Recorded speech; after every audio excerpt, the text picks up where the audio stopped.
Hello Capricorn, mid-April 2026, mid-month na po tayo. Kuha tayo ng ilang guidance, advice, messages para sa inyo. Kamusta kayo Capricorn?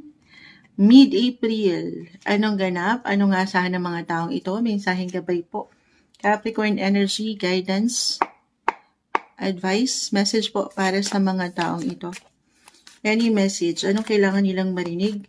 Ngayon, mid-month of April, guidance po, advice para sa mga Capricorn.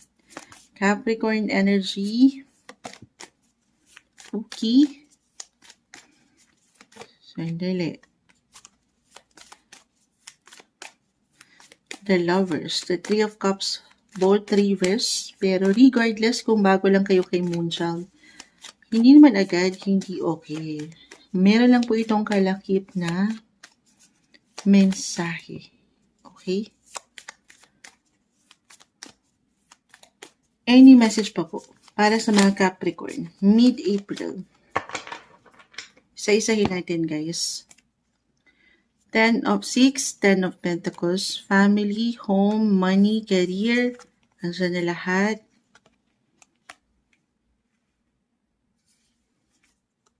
The Hangman, Ace of Cups, add na lang tayo, the Tower, 5 of Swords.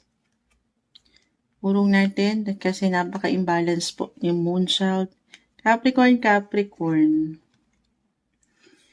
Mid-April. Stay flexible, be flexible guys kasi I see na higit kayong kakailanganin ng ilang tao sa inyong paligid if ever in a relationship or kung single sa pamilya. Okay. Eto. Pwedeng sa isang miyembro ng pamilya or connected sa inyong mga physical home na kanina ko pa na-mention, dalawa lang naman to guys. Right now, kasi sobrang mag-a-apply din to sa ilang galawan sa planeta ngayon, nag-highlight ngayon April, mid-April, ang inyo pa ring mga 4th house of home, family. So, dalawa lang yan. It's either pagdating sa physical na tahanan nyo or sa ilang miyembro ng pamilya. Alin yon Moonchild? Sabi ko nga, maaaring higit kayong hanapin, kailanganin, or meron kayong ipa-priority po. Unexpected, hindi kailangan laliman, ano paman. May ilang laban dito. It could be emotional stress or ilang worry. So, dalawa lang din ito. It's either someone young or older. 4th house. Feminine energy to guys, si 4th house. So, maaaring mother figure, a guardian, your mother, ayan. Lalo pa someone older if ever, ikaw na tong higit na, minsan kailangan mapaangat ang boses, Capricorn, magtanong. Kasi di ba yung mga older ones natin, mga elders, maraming chances hindi sila nagsasalita na. Hindi nila na ipaparating ang damdamin kasi ayaw kang maabala as a Capricorn, very busy ka sa buhay, practical. Pero hanggat kaya mid-April kasi baka hindi lang napapaangat, unexpected, meron palang kailangan i-priority or meron kang kailangan tutukan or may ilang extra responsibility sa tahanan. Okay, more on tahanan guys. Water din, okay? Yung energy ni 4th house, connected home, family, mother figure, dalawa lang naman, it's either older or someone younger sa pamilya. Or 4th house, water, emotional. May ilan ba kayong kailangan ayusin, kumpunihin, check nyo yung mga tulo ng inyong mga katubigan dyan. Summer ngayon, sayang ang tubig. Baka meron kayong kailangan. Again, it could be, sa mas practical ha, kung ito ay pagdating sa inyong mga physical na tahanan, meron kayong kailangan ayusin, kumpunihin. And this time, maaaring kailangan nyo na talaga to. Parang wala kayong option, walang choice, kundi ang sumabay, the Tower is here. Wala tayong control sa kung anumang aksyon, desisyon, or anumang mangyari. Wala talaga tayong control sa lahat, guys. Pero meron kayong control, pinapaalalahanan kayo ng baraha to be present. Kung nasan kayo ngayon, isa-isa, tugunan, harapin yung ilang obligasyon or kailangan. Okay, huwag kayong ma-overwhelm. Take it easy. If ever mag-resonate po itong ilang unang messages ko para sa inyo. Sana nakuha nyo si Moonchild doon, pero may ilang isipin lang na napaka-normal nito, guys. Hindi naman tayo nawawala ng isipin. Kapag wala na tayong isipin, wala na. Paano pa? Okay, pero ito na. Ano na to? Kita mo, naghahang na si Moonchild. The Hangman ay narito. It's okay to pause. If ever medyo may hugot to, Capricorn, connected din sa home, family, if ever may ilang stress, emotional stress again, or ilang tension, kung hindi man sa physical home, again, could be emotional, mental, may ilang laban dyan. Na in a way, the Ten of Pentacles connected home, meron ba? I mean, meron ba kayo hindi pagkakasundo? For some of you, may ilang tension na kinakaharap, conflict. Again, everything is temporary, guys. Lilipas yan, ha? Huwag tayong manatili dyan. Pero, it's okay na pag nilay-nilayan mo muna ang mga bagay, it's okay to pause. Huwag kang mainip, huwag kang magmadali. Damahin ang dapat damahin, or even iiyak ang dapat iiyak if ever. I feel for some of you, higit na magiging extra sensitive and emotional mid-April, mid-month tayo, summer na summer,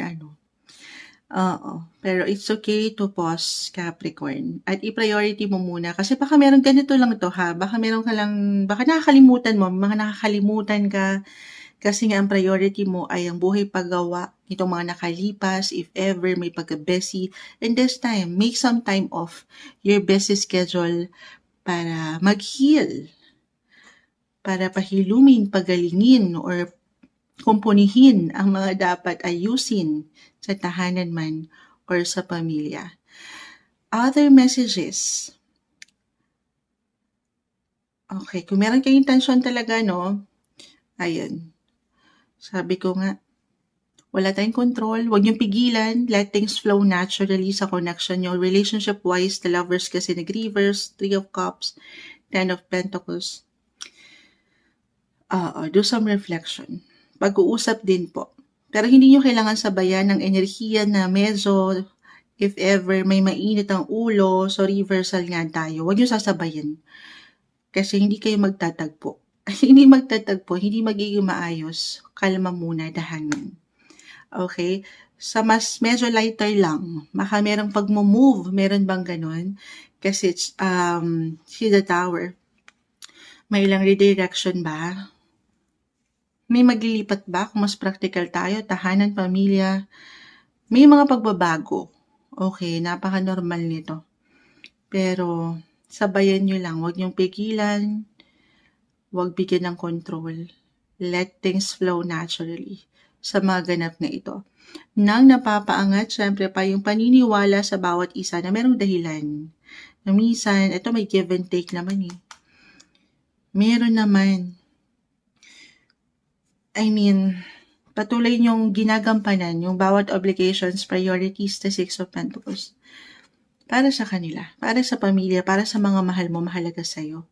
Pero isa-isa lang. Okay, priority mo rin yung ikaw sa lahat ng aking nabanggit if ever mag-resonate. The Lover's Ace of Cups, more on self-care, self-love, pahinga, pag may time. Actually, maganda naman ngayon, Capricorn, pagdating sa love life eh. Si Venus, the planet of beauty, attraction, nasa inyong mga 5th house of romance. Kaya siguro si The Lovers nag-reverse. Pagdating sa buhay pag-ibig, nagbo-bloom din ang mga love life, lalo pa kung may mga anak na kayo. Baka ganito lang yan.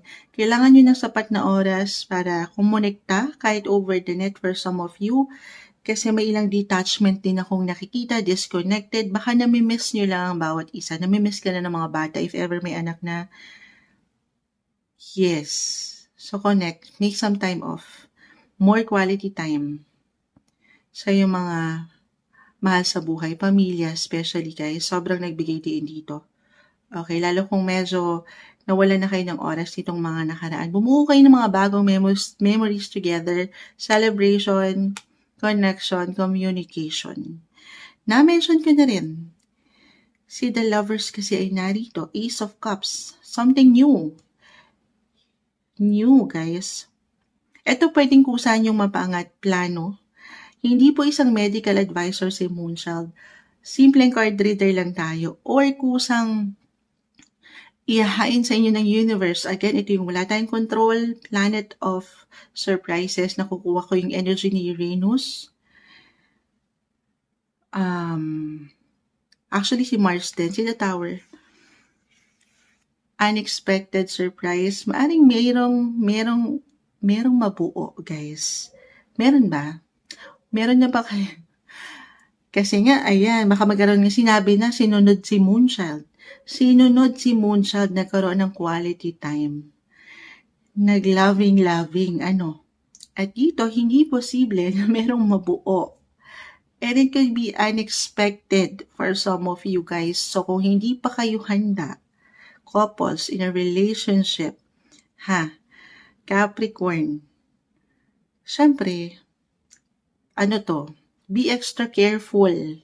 Okay, sobrang nag-apply din dito astrologically yung mga ganapan. Kasi 5th house, again, romance, love life, connected po yan sa pregnancy.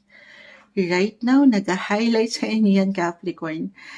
Hindi imposible na merong baby blessing. Kung hindi sa inyo, reversal tayo, home, family. Maring merong mag-conceive. Unexpected. Or sabi ko nga, pwede naman na pag-uusapan na rin ito. Pero kung hindi kayo handa, of course, this is something, ang pagbibaby sa true love, Capricorn, is a responsibility. So you have to be ready. Kasi I feel, maring kulatin kayo ng mga sitwasyon. Kasi sinunod nyo yung payo ni Moonchild na more quality time daw. Ito na nga, Moonchild. Nakabuo tuloy kami. Paano na yan? Pero syempre, nasa inyo yan.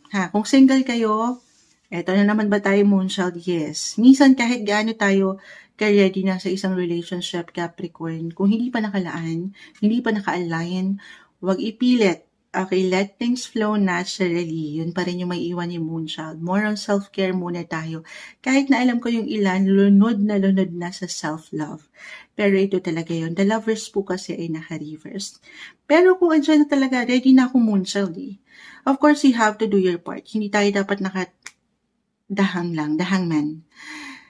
I see new connections, Ace of Cups, new friendship, new love interest. Yes po. It could be unexpected. Baka dyan yun. Kahit over the net. Pero maging bukas kasi ang ilan, ready na, pero close-minded. Dapat open-minded. Pa-networking ba yan, Moonchild? Yes, power. Kailangan paangatin nyo yung mga power nyo, yung mga kagandahan, kakisigan. Nagbo-bloom po ang love life nyo ngayon. Love is in the air. Kung ito lamang ay pahihintulutan, Capricorn, sa dami ng ganap sa inyong buhay, trabaho, pamilya, pera, or kung may mga anak na nasan kayo doon. Isentro nyo rin, ipangatin nyo rin yung mga personal nyong hangarin ng inyong mga puso. Kasi I feel kusayang umangat din sa inyo ngayon. Sabi ko nga, maring extra sensitive, emotional kayo ngayon. Na andyan yung longing or cravings pagdating sa love. Tama ba? Kung mali si Moonchild, ano yan? Ayan, kung mali, i-comment nyo. Walang craving sa love, Moonchild, perang kailangan ko, yes. Tama naman, para makapag-provide pa rin tayo, no? So, balance, huwag pabayaan din ang sarili, i-priority rin ang ikaw. Make yourself a priority rin, Sa dami ng ganap, iniisip niyong tugunan, responsibility, paano mo yan gaganapin? Paano mo yan haharapin kung ikaw mismo ay ubos na, pagod na? So take it easy, don't be too hard sa inyong sarili, isa-isa lang. Okay, take everything one day, one step at a time. Ito yung umaangat na guidance, advice na may hugot pa para sa inyo, mid-April 2026, Capricorn.